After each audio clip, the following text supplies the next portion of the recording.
Je ne savais pas quoi vous apporter dans cette soirée. J'ai plus trop l'habitude de prêcher à la jeunesse. Et puis j'ai parlé avec les copains. Puis les copains m'ont mis sur une piste. Ils m'ont demandé de vous apporter quelques faits qui parlent du retour du Seigneur. Alors j'aimerais que vous soyez attentifs. On va parler d'un sujet qui est important. Et la jeunesse est concernée par ce sujet. Qu'on soit jeune, qu'on soit vieux, l'enlèvement de l'Église, c'est pour celui qui a compris, qui a accepté et qui a fait la paix avec Jésus. Alors j'aimerais pas qu'on rentre dans plusieurs détails. D'abord, je n'en aurai pas la capacité. Ce que je vais vous prêcher, chacun de vos pasteurs est capable de vous le prêcher. Ce n'est pas un message qui sort de l'ordinaire, c'est un message de la Bible. C'est un message qui sort de la parole de Dieu, qui émane des Écritures. Et j'aimerais vous faire comprendre une réalité ce soir. C'est qu'un jour l'Église sera enlevée. Un jour l'Église va partir. L'Église ne restera pas là. La Bible nous dit que notre finalité, c'est le ciel. Le Seigneur reviendra chercher ceux qui auront fait la paix avec lui. J'aimerais tout de suite qu'on lit deux textes ensemble. On va dire le premier, ça se trouve dans Jean chapitre 14, et on peut commencer au verset 1.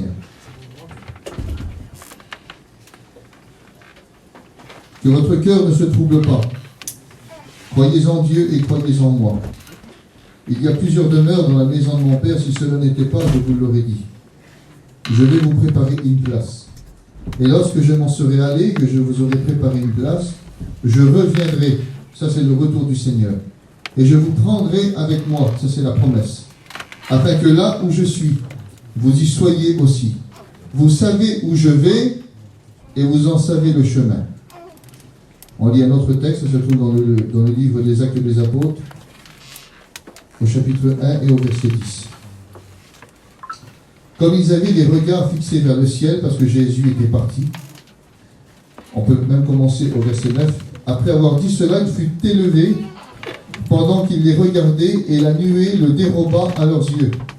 Et comme ils avaient les regards fixés vers le ciel pendant qu'ils s'en allaient, voici deux hommes vêtus de blanc leur apparut, des anges. Et dit, hommes galiléens, pourquoi arrêtez-vous les regards au ciel?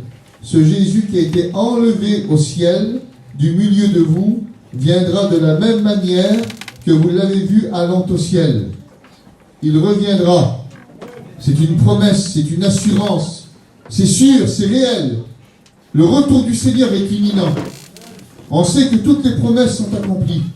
On sait qu'aujourd'hui, le Seigneur est capable de revenir d'une minute à l'autre. Et aujourd'hui, la jeunesse doit être prête. On doit être prêt à accepter Jésus. La Bible nous dit qu'embrasser le Fils, de peur qu'il ne s'irrite, car sa colère est prompte à s'enflammer. Car quand l'Église sera enlevée, et j'aimerais voir ça avec vous ce soir, quand l'Église sera enlevée, il y aura un temps qui sera marqué par la colère. Nous voyons dans la Bible, on ne pourra pas parler de tout. Mais nous voyons dans la parole de Dieu qu'il y aura la manifestation de trois colères. Il y aura premièrement celle qu'on appelle la colère de Satan. Vous trouverez cela dans l'Apocalypse au chapitre 6 et au verset 17. La Bible dit que Satan sera relâché sur terre. Et aujourd'hui, il y a quelque chose qui le retient. Il ne peut pas agir, il ne peut pas venir. Car la Bible nous dit que l'impie, celui qu'on appelle l'Antichrist, qui agira par le pouvoir de Satan. La Bible nous dit qu'il apparaîtra par des signes, des prodiges, des miracles mensongers et toutes les séductions de l'iniquité. Et la Bible nous dit que cet homme-là, quand il paraîtra avec toute la puissance du diable. Mais quand Satan sera relâché sur terre, écoutez ce que la Bible nous dit, il sera animé d'une grande colère. C'est pas un gentil, Satan. Satan, c'est un méchant. C'est un menteur, c'est un destructeur. La Bible l'appelle le loup ravisseur. Mais il y aura aussi une autre colère. Vous la trouvez dans le livre de l'Apocalypse au chapitre 16 et au verset 1. La Bible nous dit qu'il y a des coupes qui vont se déverser sur la terre. Et ces coupes-là seront appelées la colère de Dieu. Son ardente colère. Et il y a une troisième colère, vous trouverez cela dans l'Apocalypse chapitre 12 et au verset 12, où la Bible nous parle de la colère de l'agneau. C'est le contraire. La colère du diable, vous la trouverez dans le chapitre 12. Et la colère de l'agneau, vous la trouverez dans le chapitre 6. Mais on voit la manifestation de 3 colères. Et j'aimerais qu'on en voie une ensemble. On n'aurait pas le temps de tout voir. Mais j'aimerais te faire comprendre la nécessité d'accepter Jésus ce soir. Et toi, chrétien, j'aimerais te faire comprendre la nécessité d'être sérieux. C'est les sérieux qui seront enlevés. C'est les vrais. C'est ceux qui aiment Jésus. On ne sera pas enlevé parce qu'on vient à la réunion. On ne sera pas enlevé parce qu'on a un foulard. On ne sera pas enlevé parce qu'on a une Bible dans la main. On sera enlevé parce qu'on aime Jésus. Amen. On sera enlevé parce qu'on aura une vie avec Jésus. Et j'aimerais vous parler de ce qui arrivera après. Quand l'Église partira, quand elle sera enlevée, il y aura des cataclysmes. Il y aura des choses qui s'abattront sur la terre qui seront sans précédent. Il y aura plus de morts dans la grande tribulation qu'il y en a eu durant ces 2000 ans qui sont passés. Ce sera un temps marqué par la souffrance et par la grande angoisse. La Bible appelle ce temps la grande détresse. Mais la Bible nous dit qu'avant cela, avant ce temps, écoutez ce que la Bible nous dit. J'aimerais qu'on le lit ensemble. C'est quelques versets, après on rentre dans le message. 1 Thessaloniciens 1 au verset 9. Je vous cite la Bible ce soir. Parce que vous êtes des jeunes garçons et des jeunes filles qui peuvent la comprendre. Vous comprenez la Bible. Si vous arrivez à comprendre ce que vous lisez sur les réseaux sociaux, vous êtes capable ce soir d'écouter la Bible. Vous êtes capable d'écouter la parole de Dieu. Aujourd'hui, la jeune fille, le jeune garçon est très très intelligent. Vous pouvez comprendre ce soir ce que Dieu vous dit. C'est écrit dans la parole de Dieu. C'est des avertissements. Et j'aimerais ce soir vous avertir. Vous avertir qu'il y a un danger qui vient devant nous. Mais au-delà du danger, il y a quelque chose qui paraîtra juste avant. Vous vous êtes convertis à Dieu en abandonnant les idoles pour servir le Dieu vivant et vrai et pour attendre des cieux son Fils qu'il a ressuscité des morts, Jésus qui nous délivre de la colère à venir. C'est une délivrance dans les fonds d'église. Une délivrance que Dieu fera apparaître. Et dans le mot délivrance, c'est ça. C'est tirer à soi. C'est quelque chose qu'on tire, quelque chose qu'on lève. Et quelque chose qu'on veut préserver. Est-ce que vous comprenez ça? Dieu va préserver l'Église. Il va l'enlever d'un temps de détresse. Mais pour ceux qui resteront, voulez-vous qu'on voit ensemble qu'est-ce qui va se passer? On le voit ensemble, les jeunes?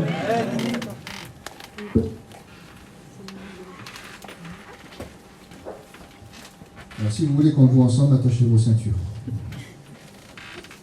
Parce que c'est un temps que je ne voudrais pas vivre. On le voit ensemble? Premier verset, Apocalypse, chapitre 16, et au verset 1. Et j'entendis une voix forte qui venait du temple et qui disait aux 7 anges, allez et versez sur la terre les 7 coupes de la colère de Dieu. Le premier des anges alla et il versa la coupe sur la terre. Les frères, ce sera un temps de détresse. La Bible présente la colère de Dieu émanant de récipients, de coupes, de vases. Certaines versions disent même des cornes. C'est-à-dire quelque chose où on a versé quelque chose à l'intérieur. Et les anges viendront avec la colère, la grande colère de Dieu. Mais un jour, il y a un récipient qui a été formé. Vous trouverez ce texte dans Hébreu 10 au verset 6, où il nous est écrit, tu n'as voulu ni sacrifice ni offrande pour le péché, mais tu m'as formé un corps. Me voici, ô Dieu, pour faire ta volonté. Et ça a été le corps de Jésus. Si un jour un récipient a été formé, une coupe s'est formée pour contenir la colère de Dieu, la Bible nous dit que cette coupe s'est formée. Et écoutez ce que Dieu va dire dans Matthieu 3, verset 16. Voici mon fils bien-aimé, en qui j'ai mis, c'est à l'intérieur, en qui j'ai mis tout mon amour. Si demain, il y a de la colère qui va se manifester dans des récipients, il y a 2000 ans, il y a eu un récipient, il y a eu un vase qui s'est formé, et ce vase-là contenait tout l'amour de Dieu. Ce soir, tu n'es pas dans un temps de colère, tu es sous un un temps de grâce. Et la grâce de Dieu peut pénétrer ton cœur. Elle peut changer ta vie, elle peut te transformer. Aujourd'hui, tu vis dans la colère. Tu vis sous le joug de la colère. Tu vis comme un condamné à mort. Mais si tu acceptes Jésus, si tu le reconnais comme ton sauveur, tu peux être préservé. Tu peux vivre l'espérance de l'enlèvement de l'Église. Ça peut devenir ton espérance. Ça peut devenir ta vie. La Bible nous dit qu'en Christ, votre vie paraîtra. Vous paraîtrez aussi avec lui dans la gloire. Pour être enlevé, il faut que ce soit ta vie. Si ce n'est pas ta vie, tu ne seras pas enlevé. Tu peux être la fille d'un prédicateur. Tu peux être la fille d'un chrétien, d'un diacre. Tu peux grandir dans les réunions. Si Christ n'est pas ta vie, tu ne seras pas enlevé. Parce que le récipient nous a été donné. Et la grâce nous est proposée à chaque réunion. À chaque minute, le Seigneur te rappelle qu'il peut te sauver et qu'il est vivant. Alors, le premier ange va venir, il va déverser cette coupe. Écoutez ce que la Bible nous dit à partir du verset 2. Le premier Allah, il versa sa coupe sur la terre, et un ulcère malin, une maladie qui est atroce, un ulcère malin et douloureux, frappa les hommes qui avaient la marque de la bête et qui adoraient son image. Ceux qui auront adoré Satan, on ne peut pas rentrer dans tous les détails des choses qui vont se passer, mais la Bible nous dit que ceux qui auront reçu cette marque à travers une adoration, parce que Satan viendra avec des signes, des prodiges, des miracles mensongers, parce que c'est un menteur. Il n'y a pas de vérité en lui. La Bible dit que quand il parle de son propre fond, et son fond c'est le mensonge. Quand il vous dira quelque chose, ce sera toujours pour vous tromper, pour vous égorger et pour vous détruire. Mais la Bible nous dit qu'il y a le prince de la vérité, celui qu'on appelle Jésus. Lui ne nous mentira jamais. Lui, quand il parle, c'est pour notre bien. C'est pas un loup ravisseur. C'est un berger qui sait rassembler le troupeau. Et ça, c'est Jésus. Et la Bible nous dit que ces hommes-là seront frappés de cet ulcère malin et douloureux. Et la Bible nous dit que ceux qui l'auront reçu, ça, la maladie, là, quand ils viendront sur eux, c'est parce qu'ils ont accepté une marque. Parce qu'ils ont accepté une marque sur leurs mains ou sur leur front. Et la Bible nous dit que ce mot-là, en grec, c'est le mot charagma, qui veut dire un imprimé. Une marque qui sera marquée au fer rouge par Satan. On les reconnaîtra de loin. On saura que c'est des disciples de Satan. Qu'ils sont accompagnés par l'esprit du mensonge. Et la Bible nous dit qu'ils auront adoré l'image de la bête. Ils auront adoré cette image. Et le mot adorer, c'est le mot protusteo. Ça veut dire qu'ils ont mis les mains dans la terre, le front dans la poussière. Ils se sont prosternés, ils l'ont vénéré, ils l'ont aimé. Car il leur a donné quelque chose qu'ils recherchaient. Car jamais vous adorez quelque chose que vous n'aimerez pas.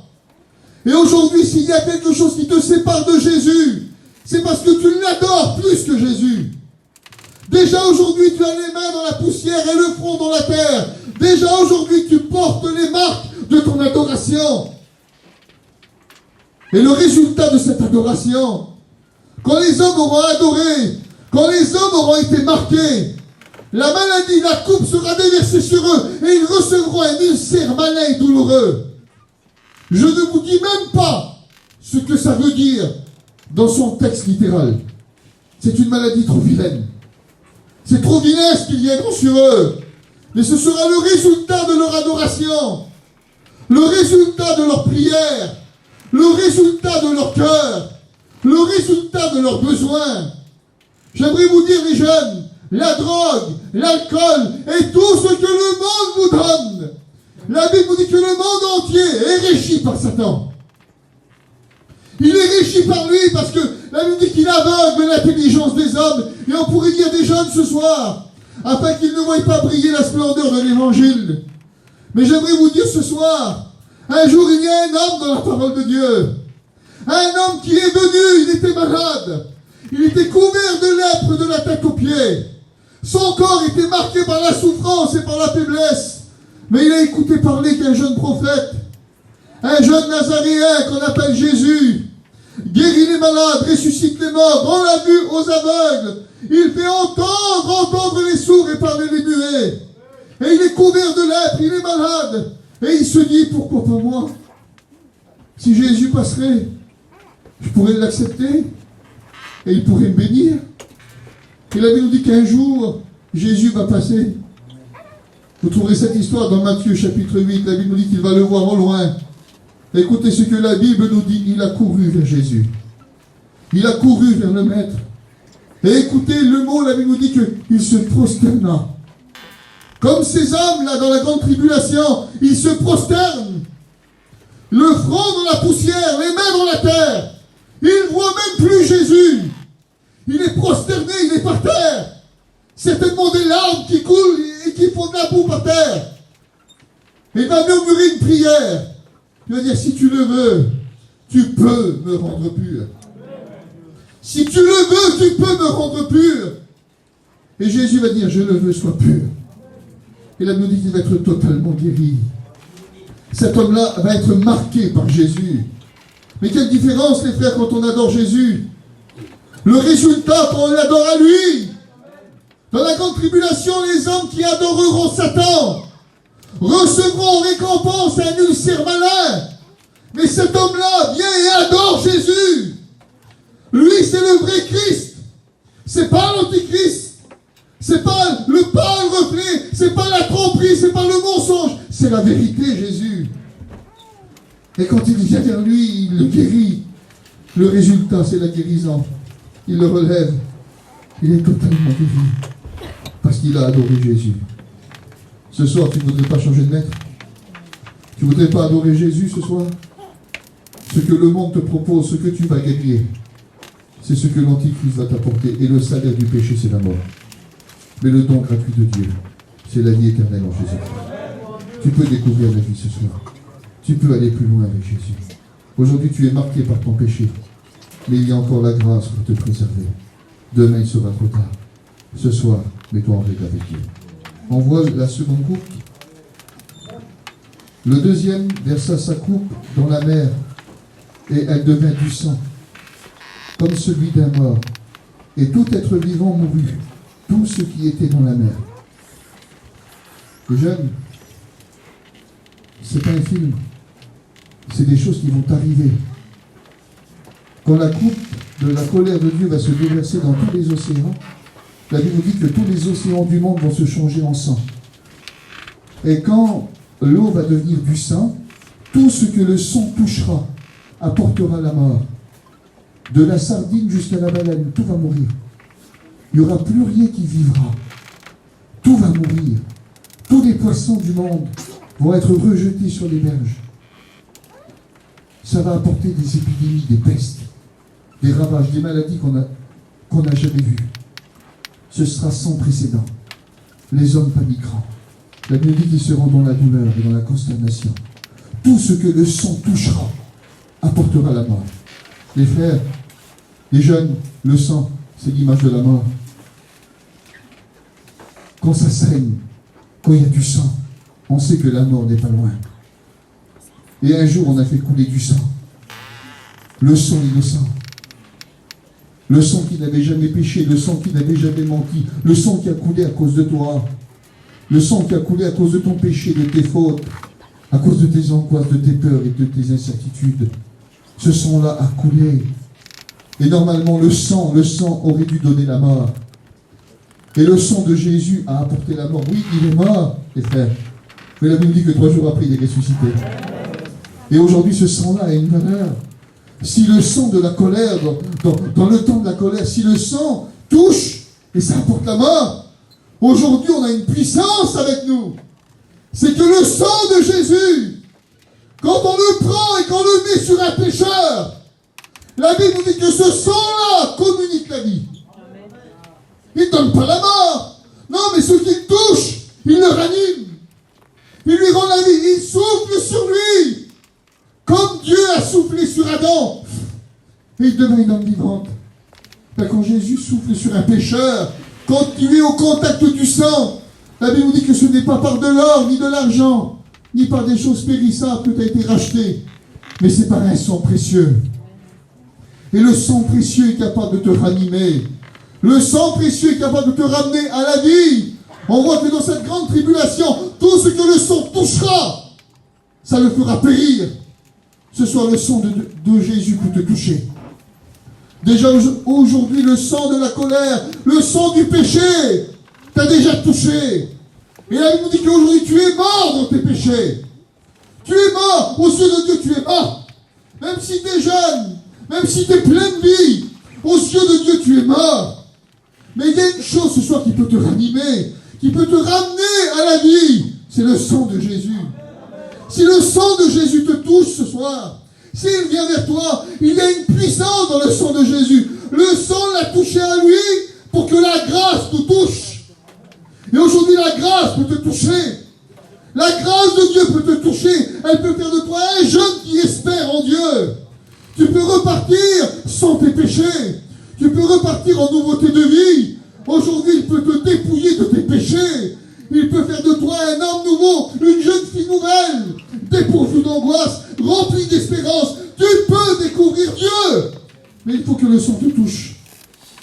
Il faut accepter qu'il te touche. Laisse-toi toucher par le sang ce soir. Ces hommes-là qui verront le sang toucher, là, ça apportera la mort par tous les frères. Quelque chose d'atroce. Et quelle puissance en Jésus. J'ai déjà vu le sang de Jésus toucher des pécheurs. Ils étaient drogués. Ils étaient remplis de misère, remplis d'alcool, remplis d'angoisse, d'idées suicidaires. Et le sang les a touchés. La grâce est venue vers eux, elle les a touchés. On a vu l'alcool disparaître. On a vu le mensonge disparaître. On a vu l'orgueil disparaître. On a vu ces drogues disparaître. On les a vus rétablis par la grâce. Et aujourd'hui, c'est des étudiants. Ils vont rentrer à l'école biblique. Ça, c'est Jésus. Tu ne voudrais pas que le sang te touche ce soir? Tu ne voudrais pas que la grâce te touche? Tu ne voudrais pas que la grâce change tout? Aujourd'hui, tu as un privilège. Même si tu es dans la mort, la grâce n'est pas loin. Mais dans ce temps-là, ce sera terminé. Ce sera terminé. Les hommes voient ça et ils nous disent qu'ils seront dans la terreur. Mais ça ne s'arrête pas là, c'est pas encore fini. La Bible nous dit que le troisième versa sa coupe dans les fleuves et dans les sources d'eau, et il devint du sang aussi. Et j'entendis l'ange des eaux qui disait, tu es juste toi, qui étais, tu es saint, parce que tu vas exercer ce jugement. Car ils ont versé le sang des saints et des prophètes, et tu leur as donné du sang à boire. Ils le méritent. Et j'entendis un autre ange de l'autel qui disait, oui Seigneur, Dieu Tout-Puissant, tes jugements sont véritables, et ils sont justes. Les frères, ce sera juste. Ce ne sera pas de la colère qui sera mal manifestée. Ce sera une juste colère. Et la Bible dit que là, la troisième coupe va se déverser, et quand elle se déverse, la Bible dit que tous les fleuves, toutes les sources, c'est-à-dire l'eau pour boire, là c'est plus l'eau de la mer, celle qui est salée, celle que tu ne peux pas boire. C'est les eaux que les hommes peuvent boire. La Bible dit que tout va se changer en sang. C'est-à-dire que les hommes n'auront plus d'eau potable, plus rien pour boire, plus rien pour s'alimenter. Terminé. Et écoutez ce que la Bible dit, c'est l'ange des eaux qui dit cela. Ils ont tué les saints et les prophètes. Alors Dieu leur donne du sang à boire et ils le méritent. Jean-Marie. Il dit, ils ont tué les saints et les prophètes. Et ça, c'est l'image de Satan. Quand il est venu vers Adam et qu'il l'a tenté. La Bible dit que Adam est mort dans ses péchés. Et le diable a tué la sainteté. Il a tué la sainteté. Adam était saint. Adam était sans péché. Dieu l'a créé parfait. Et la Bible nous dit qu'il a tué la sainteté. Mais Dieu va donner une promesse. Dieu donne une prophétie. Vous connaissez ce verset. Genèse 3,15. La postérité de la femme t'écrasera la tête. Et tu lui blesseras le dos. Il y avait une promesse. Alors, il avait tué la sainteté. Alors, vous regardez bien, il tue la sainteté. Mais Dieu fait une promesse. Et il choisit des hommes imparfaits. Mais ils se transmettent la promesse. Et la Bible nous dit qu'un jour, la promesse s'arrête. Elle s'arrête à Jésus. Et quand elle s'arrête à Jésus, la Bible dit que Jésus parlait. Mais il grandit d'une manière particulière. Luc 2, au verset 52, la Bible dit qu'il grandit en sagesse, en stature et en grâce. Sans péché. Satan va vouloir le tenter. Il l'emmène au désert. La Bible dit que c'est le Saint-Esprit qui l'emmène au désert. Et Satan est là pour le tenter. Mais le péché dépend de Jésus. Jésus ne pêche pas. Les frères, Jésus n'a pas péché. Il va le dire lui-même, Satan vient, mais il n'a rien en moi. Il n'y a rien en moi. La Bible nous dit que Jésus est allé jusqu'à Golgotha en étant saint. C'était l'agneau de Dieu, le parfait. Il possédait à l'intérieur de son cœur le sang innocent qui efface le péché. Et là, il est là sur la croix, il agonise. Et il va dire une parole merveilleuse. Une parole qui a déchiré les cieux, qui a annulé l'acte dans les ordonnances nous condamnés. Père, je remets mon esprit entre tes mains, car tout est accompli. Personne ne pouvait dire ça. Personne ne pouvait accomplir cette parole-là. Personne ne pouvait mourir comme il est mort. Et personne n'est ressuscité comme il est ressuscité. Personne n'est ressuscité comme Jésus. Il y a des personnes dans la Bible qui sont ressuscitées, mais ils sont morts. Lui, il est ressuscité pour ne plus jamais mourir. La Bible nous dit qu'il est vivant. Les frères, Jésus est vivant. Il est vivant, mais il a fait quelque chose d'extraordinaire. Les frères, les sœurs, écoutez-moi bien. Il a fait quelque chose d'extraordinaire, Jésus. Quand les hommes mouraient, ils mouraient dans l'espérance de ce que Dieu avait fait. Mais quand Jésus est mort et qu'il ressuscite, il va dire à une femme, ne me touche pas, car je ne suis pas encore monté vers mon Père, je dois monter vers mon Père. Et quand Jésus est monté dans le ciel, j'imagine le ciel en fait. C'est le Fils de Dieu.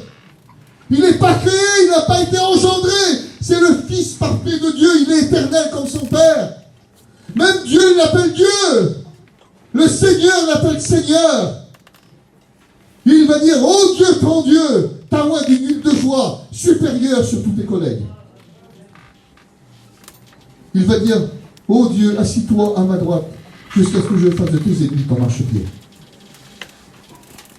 Et la Bible nous dit que ce Seigneur-là, ce grand Jésus, il est rentré dans le ciel avec quelque chose de précieux, avec la sainteté. Personne n'était mort avec la sainteté. Aucun homme n'est mort avec la sainteté. Aucune femme n'est morte avec la sainteté. Mais ce jour-là, Jésus meurt, il ressuscite et il monte au ciel. Il a la sainteté dans sa main. Il monte jusqu'au ciel, il va chez lui avec la sainteté. Il va avec du sang précieux. Il va avec les stigmates bénis. Il va avec les mains percées. L'image de ce sang, mais le sang précieux. Mais il ne va pas qu'avec la sainteté. Jésus est parti au ciel avec les mains pleines. Il avait la sainteté dans ses mains. Mais il avait aussi toute la parole de Dieu, toutes les promesses, toutes les prophéties accomplies.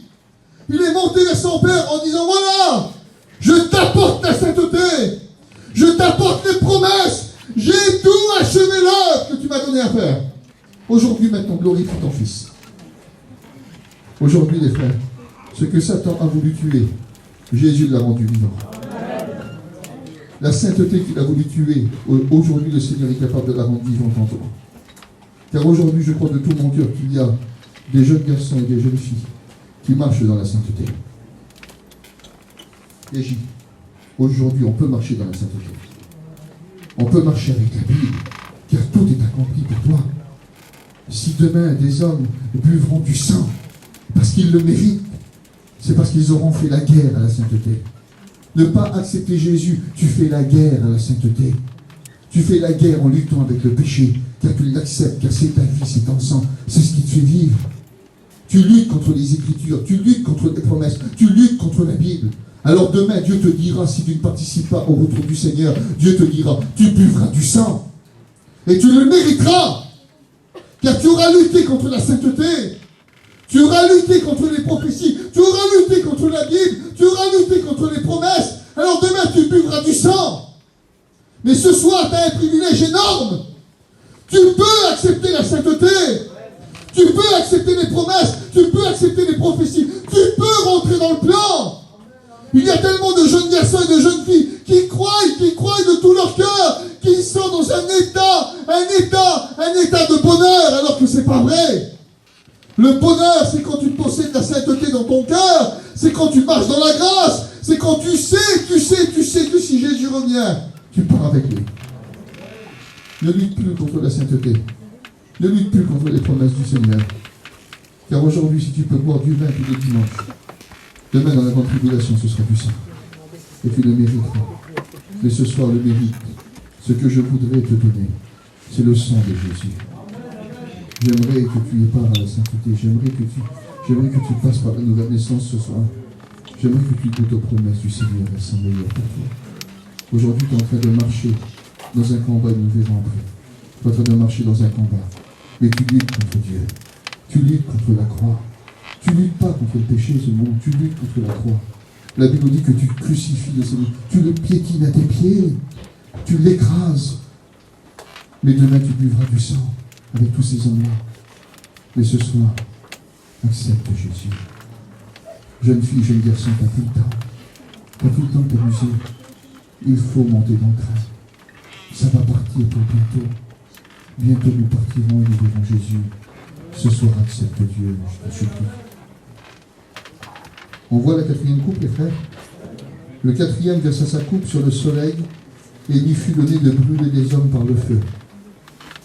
Un fléau atroce. Les hommes furent brûlés par une grande chaleur et ils blasphémèrent le nom du Dieu qui avait l'autorité sur ce fléau. Mais ils ne se repentirent pas pour lui donner gloire. Terrible, hein? La coupe sera déversée, et écoutez bien, quand la coupe sera déversée, cette coupe-là donnera au soleil l'autorité de brûler les hommes. Les hommes et les femmes seront brûlés par le soleil. Tu pourras plus te faire bronzer à Saint-Tropez, c'est terminé. Les hommes seront brûlés. Mais de douleur et de terreur, ils blasphémeront même contre Dieu. Les frères, le péché nous emmène très très loin. Le péché te rapprochera du soleil et il te brûlera. Mais la Bible nous dit qu'un jour des hommes ont marché sur le chemin d'Emmaüs. Ils ont fait route avec le meilleur des maîtres. Et c'est lui qu'on appelle Jésus. Il va leur parler et écouter ce qu'ils vont dire après. Notre cœur ne brûle-t-il pas quand il nous parlait des Écritures? Le Seigneur ne veut pas brûler ton visage. Le Seigneur ne veut pas te faire souffrir. Mais ce soir, il voudrait que ton cœur brûle. Il voudrait que ton cœur s'enflamme. Quelqu'un devrait te poser la question, est-ce que ton cœur brûle toujours? Est-ce que ton cœur s'enflamme toujours quand on te parle de Dieu? Est-ce que ce n'est pas une religion que tu véhicules? Est-ce que ce n'est pas une religion que tu vis?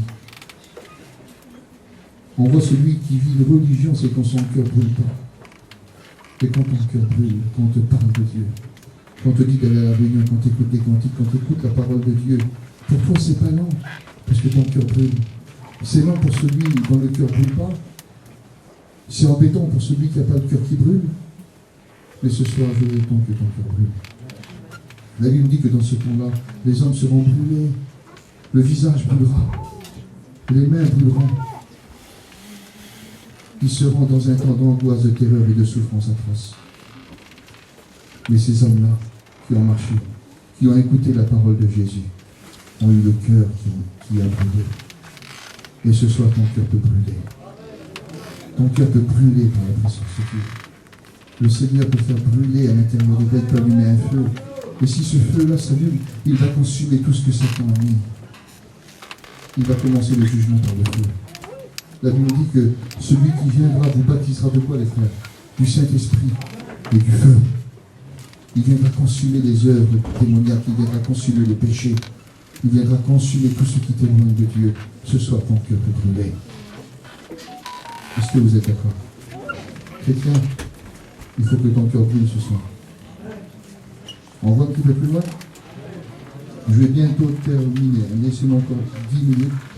Le cinquième versa sa coupe sur le trône de la bête, et son royaume fut couvert de ténèbres. Et les hommes se mordaient la langue de douleur. Ils blasphémèrent le Dieu du ciel à cause de leur douleur et de leurs ulcères, et ne se repentirent pas de leurs œuvres. La Bible nous dit que quand la coupe se déversera, écoutez les jeunes, pas longtemps encore, quand la coupe se déversera, à ce moment-là, la Bible nous dit que le trône de Satan, de cette bête atroce, immonde, qui est l'image du faux Christ, la Bible nous dit qu'à ce moment-là, son trône et son royaume va être dans les ténèbres. C'est dans le noir. Les hommes ne verront plus un mètre devant eux. La Bible nous dit qu'ils seront dans la terreur. Et écoutez le mot, la Bible nous dit qu'ils se mordront la langue de douleur par la peur.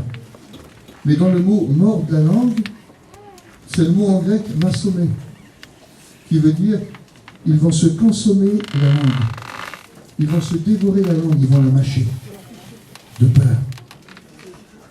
Ça va devenir des nuées pour Satan. Des hommes qui seront dans le noir, qui seront plongés dans les ténèbres, qui seront loin. Ils ne verront plus Dieu. Ils seront marqués de la marque. Ils auront l'image de leur adoration, ils seront frappés de cette lumière malin qui les a touchés. Leur stigmate du soleil qui les a brûlés. Les frères, ce n'est pas un bon moment pour passer. Je préfère partir avec Jésus. Les frères, je préfère partir avec Jésus. Avec Jésus, c'est mieux. Avec Satan, il y a trop de risques. Avec Satan, il y a trop de douleur. Avec Satan, il y a trop de souffrance. Ils vont se consommer la langue. Ils vont la dévorer. Dans le son du texte, c'est ça. Ils vont se dévorer la langue. Mais on trouve dans la Bible des hommes qui étaient assis dans les ténèbres. La Bible dit le peuple de Nephtali et de Zabulon était assis dans les ténèbres. Ils ont vu paraître une lumière. Combien de jeunes ce soir sont assis dans les ténèbres? Combien de jeunes garçons et de jeunes filles qui sont assis dans les ténèbres? Tu es assis dans les ténèbres. Tu es assis dans le noir. Et Satan a fait qu'aujourd'hui, tu as dévoré ta langue. Et tu ne peux même pas parler à Dieu. Tu ne peux même pas prier à Dieu. Tu ne peux même pas crier à un ami et dire qu'il prie pour toi. Satan a fait que tu as dévoré ta langue. Aujourd'hui, tu ne sais même plus appeler à l'aide. Tu ne sais même plus crier vers Dieu. Tu es assis dans les ténèbres. Mais ce soir, on est sous un temps de grâce. Les frères, on est sous un temps de grâce ce soir. Ce soir, je crois de tout mon cœur que celui qu'on appelle la lumière du monde est présent. Jésus est présent, c'est la lumière du monde. Et c'est celui qui est capable, selon la Bible, de délier la langue des muets. Ça veut dire que si Satan t'a mis dans les ténèbres, si Satan a fait qu'aujourd'hui tu n'as plus de langue pour Dieu, Dieu est capable ce soir de te remplir de sa lumière. Dieu est capable de t'éclairer. Dieu est capable de venir vers toi et de faire en sorte qu'aujourd'hui ta langue soit déliée. Aujourd'hui, tu peux crier vers Dieu. Aujourd'hui, tes ténèbres peuvent être anéanties. La Bible dit que par sa lumière, nous voyons la lumière. Aujourd'hui, tu peux voir la lumière de Dieu. Ne vis pas ce temps. Va pas avec eux. Va pas avec ces gens-là. Les frères, les sœurs, c'est trop dangereux. Ce sera un temps atroce. Aujourd'hui, nous, on a Jésus. On a Jésus, nous. Je passe vite fait. Le 6e verset s'accoupe sur le grand fleuve de l'Euphrate et son eau tarit pour préparer la voie au roi de la terre. La Bible nous dit qu'il y a un fleuve qui va s'assécher. C'est le fleuve du Nord en Israël. Et quand ce fleuve-là va s'assécher, ça va devenir une route. Une grande route. Et la Bible nous dit que cette route-là, c'est une route qui va mener dans une grande vallée qu'on appelle Jisraël, Megiddo et Josaphat. Un grand lieu qui sera là. Et vous savez qu'est-ce que c'est ce lieu-là? Les jeunes, vous êtes des jeunes intelligents quand vous lisez la parole du Seigneur. Vous allez dans les réunions, vous écoutez des messages. Vous savez qu'est-ce que c'est la vallée de Jisraël, de Megiddo, de Josaphat? Qu'est-ce que c'est? La vallée d'Armageddon. Vous connaissez? C'est pas le film où l'astéroïde est sur la Terre. Hein? Non, c'est pas là. C'est la vallée du carnage. La Bible dit que 3 esprits impurs vont sortir du dragon, de la bête et du faux prophète. Et ils iront séduire les rois de la terre, afin de les rassembler dans cette grande vallée pour faire la guerre. Satan va mener des hommes dans un combat perdu. Et j'ai voulu regarder le mot rassembler et écouter dans le mot grec qu'est-ce que ça veut dire. Le mot rassembler veut dire collecter des poissons dans un filet. C'est l'image de ces 3 esprits impurs qui sont sortis. Ils iront collecter des poissons. Combien, vous savez que Satan a ses filets. Vous savez que les démons ont leurs filets. Vous savez que le péché a ses filets. Et là, ce jour-là, 3 esprits impurs vont sortir du dragon, de Satan, de la bête, de l'antichrist et du faux prophète, la fausse religion. Vont sortir de ces 3 personnages. Ils iront séduire partout. Et la Bible nous dit qu'ils vont amener une grande foule innombrable pour venir combattre dans cette grande vallée. la vallée du carnage. Mais vous savez quoi? C'est un combat perdu d'avance.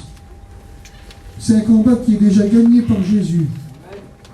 C'est perdu d'avance, les jeunes. C'est un combat perdu d'avance. Satan amène les hommes dans un combat perdu d'avance, dans une cause perdue. Et je réfléchissais à ça, je me disais ça, Jason. Combien de fois Satan a amené des hommes et des femmes dans des causes perdues, dans des combats perdus d'avance. Il y a des jeunes qui croient qu'ils vont gagner le monde demain. Et il les amène dans des causes perdues et il les détruit. Mais un jour, une force est sortie du maître. Là, c'est pas le dragon, la bête et le faux prophète. C'est Dieu, Jésus, le Saint-Esprit. Quelque chose est sorti de Jésus. Et Jésus va appeler un homme, il va lui dire, Pierre, tu es Pierre. Tu es un pêcheur du lac. Mais aujourd'hui, je ferai de toi un pêcheur d'or. Et ça fait 2000 ans que les poissons sont pêcheurs. Ce soir, avant de te faire pêcher par Satan, tu ne voudrais pas que Jésus te ramène dans ce filet? Tu ne voudrais pas que l'Évangile te ramène?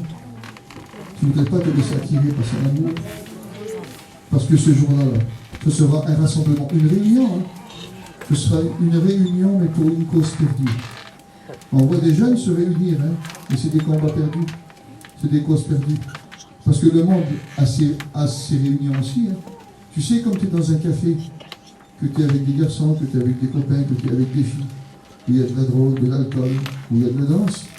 C'est une réunion, mais c'est une réunion pour Satan. C'est une réunion pour lui. C'est une réunion pour le péché. C'est une réunion pour tout ce qui est contraire à l'évangile.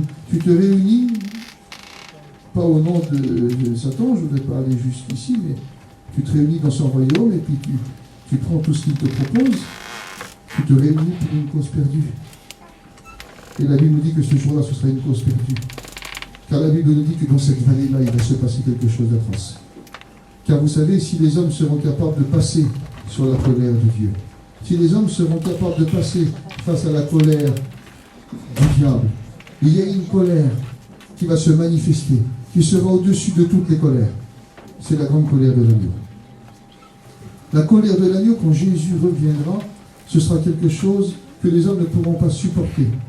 Écoutez ce que la Bible dit, quand Jésus viendra, ça se trouve dans Zacharie 14, au verset 4. Il posera son pied sur le mont des Oliviers. La Bible dit qu'à ce moment-là précis, la Bible nous dit que Satan sera là. C'est pas moi qui le dis, c'est la parole de Dieu. Vous trouverez ça dans 2 Thessaloniciens 2 au verset 8. La Bible dit que quand Jésus paraîtra, écoutez le petit mot, quand Jésus paraît, la puissance de Jésus, la puissance de la sainteté, de l'amour, le règne, l'autorité du Maître, quand Jésus vient et quand Jésus paraît, il le détruit. Les frères, c'est une destruction. Et écoutez ce que la Bible dit. Il le détruira. Par quoi? Il se bat avec lui, non, par le souffle de sa bouche. Il ne parle même pas avec lui. Il souffle sur lui. Le souffle de Jésus va détruire Satan. Elle ne va pas le frapper. Elle ne va pas le mettre à terre. Elle va le détruire. Le souffle du Seigneur va détruire Satan. Et la Bible continue et dit, et il l'écrasera par l'éclat de son avènement. Ça veut dire simplement sa lumière, son retour, les frères, simplement qu'il est là. Quand il est là, il l'écrase. C'est le rappel de Golgotha. Le mont des Oliviers, c'est le rappel de Golgotha. Il est encore une fois écrasé. Il l'écrase encore. Et ce soir, je voudrais qu'il l'écrase. Ce soir, je voudrais qu'il le détruise. Je voudrais que le souffle de Dieu vienne sur des jeunes et qu'il détruit encore les œuvres du diable. Aujourd'hui, le Seigneur a cette autorité. Il peut détruire les œuvres que Satan a préparées pour toi.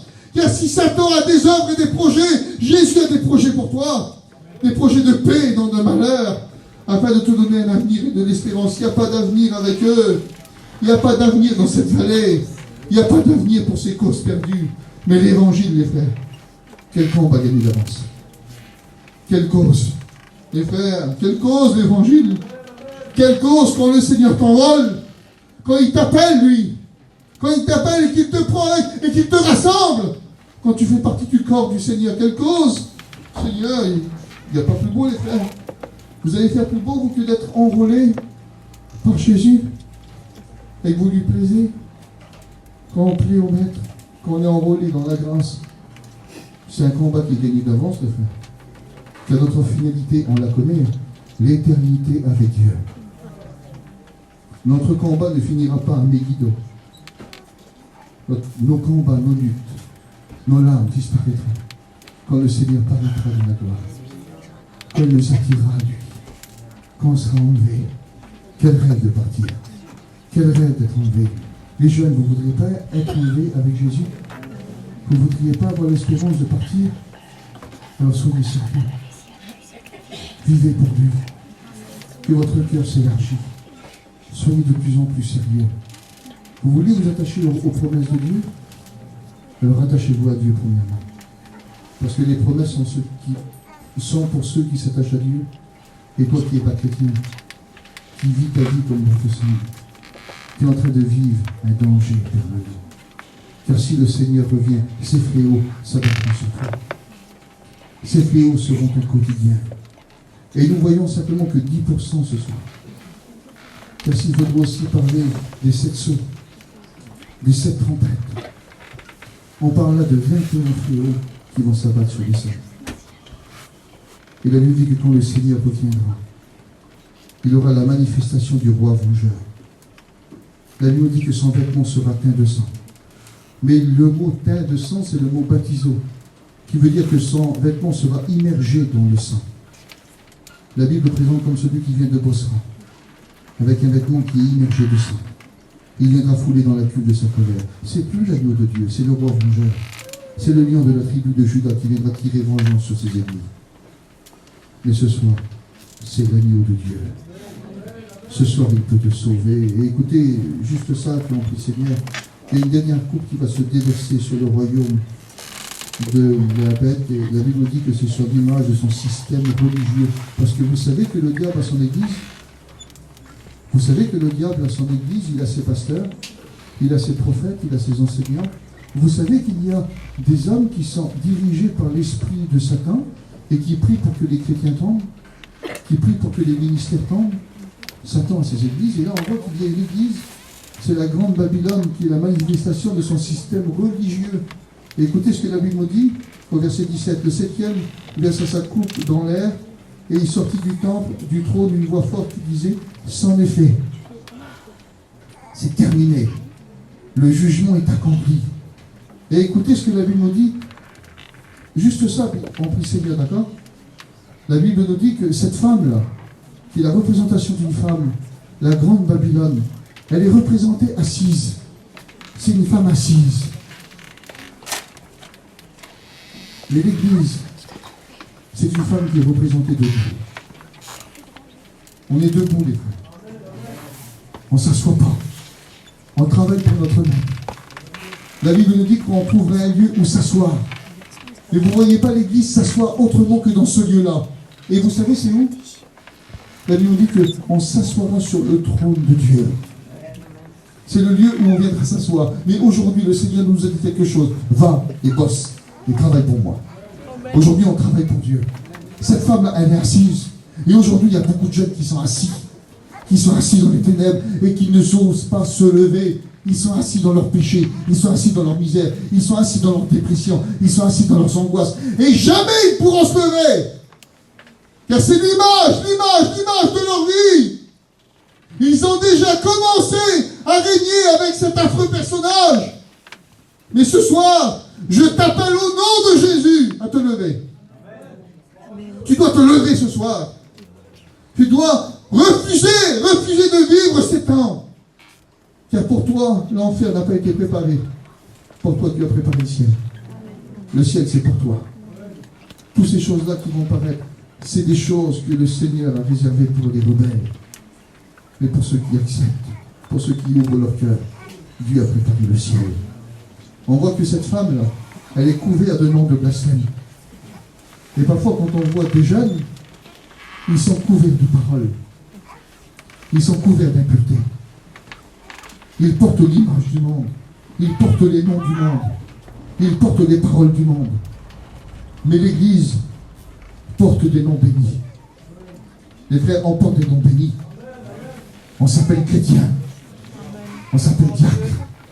On s'appelle pasteur. On s'appelle prédicateur. On s'appelle frère. On est des frères. On porte des noms bénis. Ce soir, tu ne voudrais pas porter un nom béni?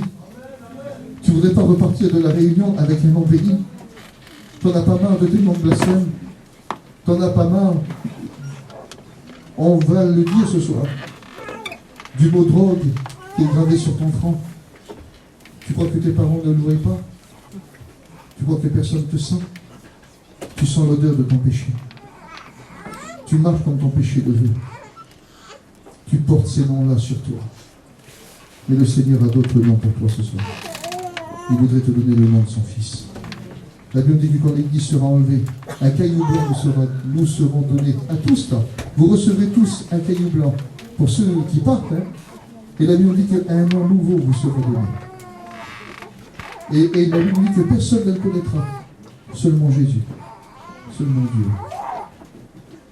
Un nom nouveau. Cette femme-là porte des habits précieux et des pierres précieuses. On voit des jeunes parfois là, c'est des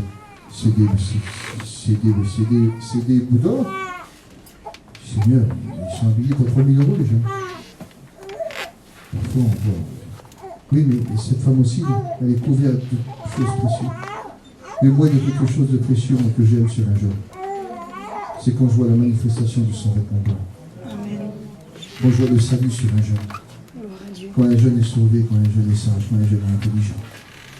Quand je vois un jeune. Vous savez, parfois, je vois des jeunes qui ont une Bible, mais on voit que la Bible, elle est trop lourde pour eux. Ils ont la Bible, mais ils n'ont pas la vie. Tu peux marcher avec une Bible, ce qu'il te faut, c'est la vie. La vie du véritable disciple.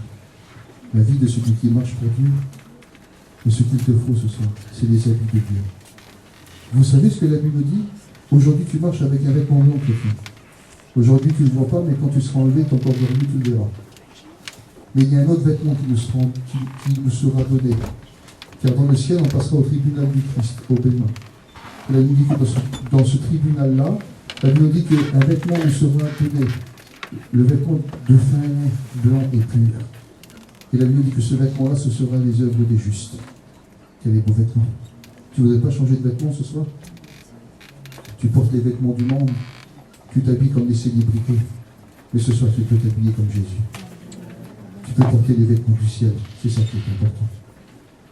La Bible dit que cette femme-là possède une coupe remplie d'abominations. Nous, on a une coupe, les frères, chaque dimanche. Et c'est la représentation du sang de Jésus. Tu ne voudrais pas changer de coupe? Tu ne voudrais pas prendre une coupe que le Seigneur voudrait bien te donner ce soir? Il y a 2000 ans, il a donné une coupe à son Église. Et il a dit, faites ceci en mémoire de moi. Ma coupe à moi, c'est la coupe que le Seigneur Jésus m'a donnée. La Bible dit que cette femme-là porte un nom. C'est Mystère Babylone. Mystère veut dire caché. Et Babylone, ça signifie la confusion. Il y a mystère et confusion. Moi, ça me rappelle la vie des jeunes, ça. C'est souvent caché et confus, en jeune. Ça se cache, et c'est dans la confusion.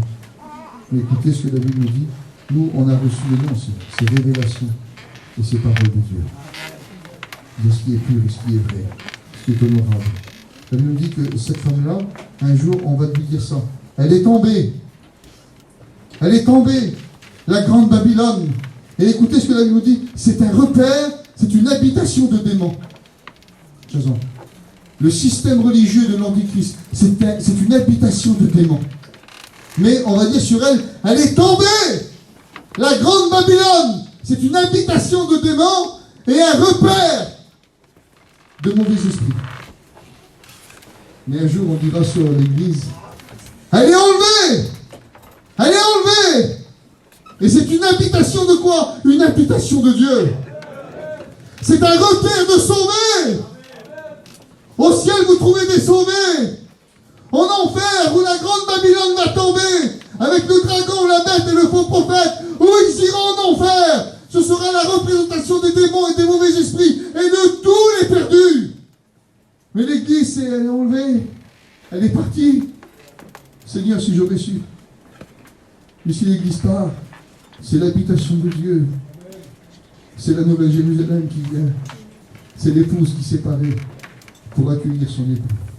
N'oublie jamais que l'évangile, c'est pas un mariage arrangé. L'évangile, c'est un mariage d'amour. Si aujourd'hui tu veux accepter Jésus, il est encore temps. Demain, il sera trop tard. On prie ensemble.